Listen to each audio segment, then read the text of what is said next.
What if I told you that this creepy witch thing from Coraline was actually a human? What if I told you that the well we see in the film is actually another portal to the other world, and not a secondary portal, but rather the main one? What if I told you that the black cat we see in the movie is actually the grandfather of Wybie? And what if I told you that Coraline herself is never safe in the real world, and that even the real world is all a part of the other mother's twisted, dark, magical agenda?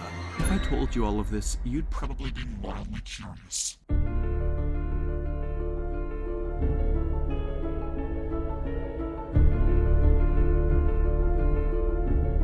Hello, I'm the Theorizer, and Coraline is a movie which I have made more theories on than anything else I've looked at. And it's also a difficult movie to come up with theories on, if the theorizing genre wasn't already hard enough. As I said in the last video, my massive hypothesis is more of a fanfiction so twisted it has to be true, but I don't care, so long as it works. And today I'll be doing the one thing that's long overdue. I'm going to make one gigantic timeline, which explains the entire 6-part theory I came up with.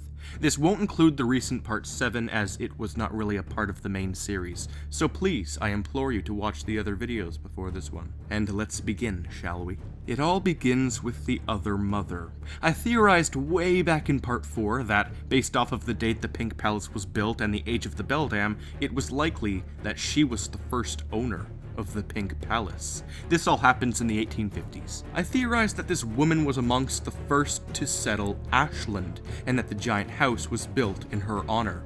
As we see in the backyard, her face consumes the garden, as opposed to the other world where the garden is more clearly Coraline's face. I then went on to state how she has pictures in the other world of a city, as well as the Pink Palace during daytime, all leading to the idea that she did indeed own the house first. It's likely that she was a seamstress, very likely, but what happens next? The seamstress finds an old well near her house, one which is quite clearly not a well. It's some sort of deep, large object which fell from space and crashed through the ground very deep.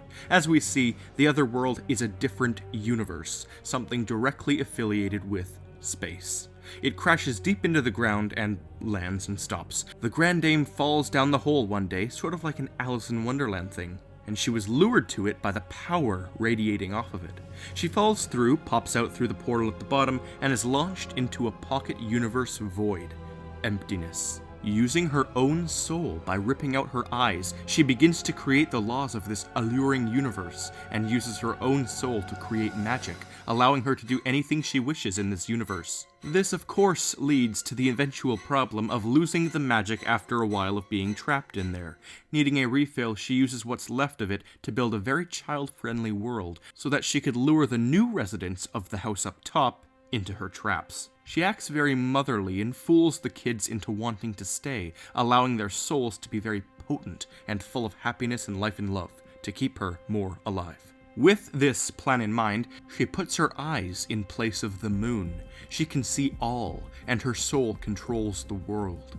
Her magic begins to seep out into the real world, and she creates a doll which she can see through. She uses it to spy on the child in her abandoned house, and molds the world around their likes and needs. She uses her magic to change the real world and create multiple portals, allowing for the servants she's created with her soul to run around the real world and do things for her that she couldn't do herself. You see, if she leaves her pocket universe, her magic will all fade away, and the whole entire universe will die, along with her and her old age. More evidence to support that the well is a portal is that the mushroom pattern around it denotes a fairy ring, something in mystical lore known to be an indication of an otherworldly entrance. One of the portals she creates is a tiny door in the wall, which leads directly inside of a fake house she's created. She sends the key through as well, as the boy living in the house must come willingly for his soul to be potent enough for her magic. He eventually comes through, and the Grand Dame almost traps him, but he realizes what is going on, and escapes, terrified. This leads the Grand Dame to lose all of the magic her soul had to offer, and she begins to deteriorate over the years. She begins to replace her rotting body parts with needles, the only thing she has left after she lost her magic. She only has bones and hair left after her skin and organs rot away.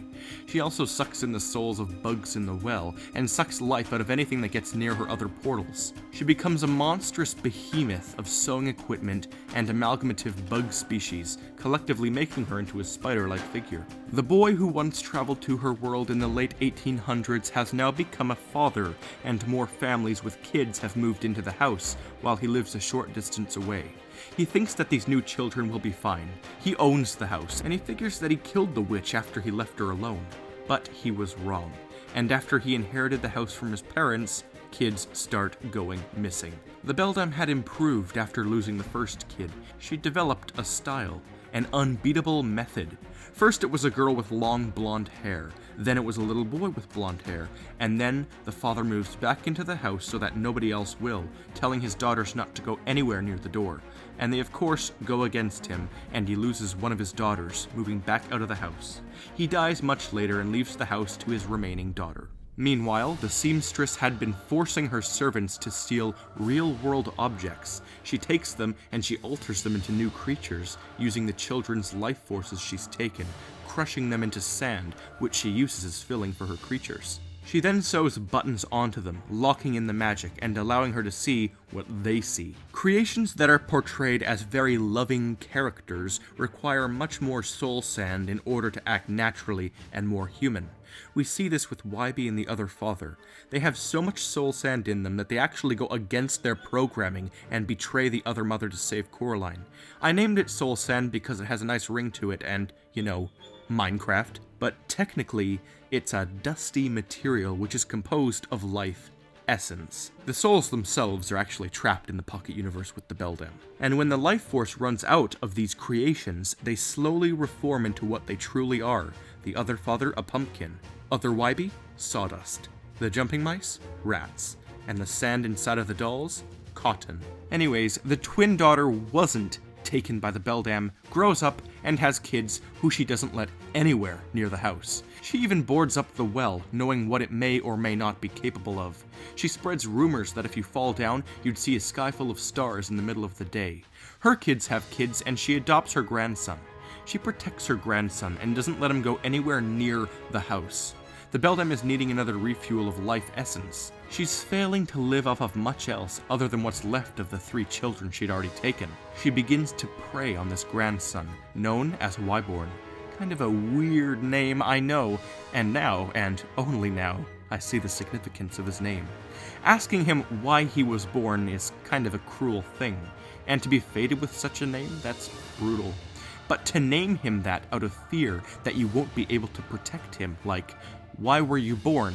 Now I have another person to worry about protecting from the witch who likes to stitch. Makes total sense. Now a grandma, she fears for her grandson's safety and allows another child to move into the Pink Palace. Sort of conniving and evil of her, risking someone else's child for her own grandchild. She even leaves the key right there in the house for someone else to find. For someone who never lets kids play in the Pink Palace, this is a bit strange. Meanwhile, there was a reincarnation going on. The universe attempting to save the child closest to the witch, Wybie. The only boy who ever escaped the other mother all those years ago is reincarnated to save his own great-grandson after he failed to save his own daughter, the cat, who stays with and protects Wybie, whose ethnicity and accent is identical to Wybie's grandmother. He simultaneously spies on Coraline, the new girl who'd moved in. Eventually, his knowledge of the other world is what leads to Coraline's survival after the beldam's defeat. Or so he thinks. He realizes that the well is a portal, of course, only after Coraline throws the key down it. Neither of them had this knowledge, and then, at the movie's end, we see the cat use a portal, implying that he found the other world again, still there, with the beldam still out to get Coraline. So that's the gist of it. The timeline I came up with in a brief summary. There is a lot more information, you just have to watch the first 6 parts. And so, with that, I'm done with this grand theory. I'm certain there's still more Leica movies I can theorize on, and I may even tie them to Coraline, but you heard it right here, right now, from me. The Theorizer's Grand Theory Spectacular, the origin of the human beldam theory and the soul sand theorization. Until next time, whenever that may be, I'm the Theorizer.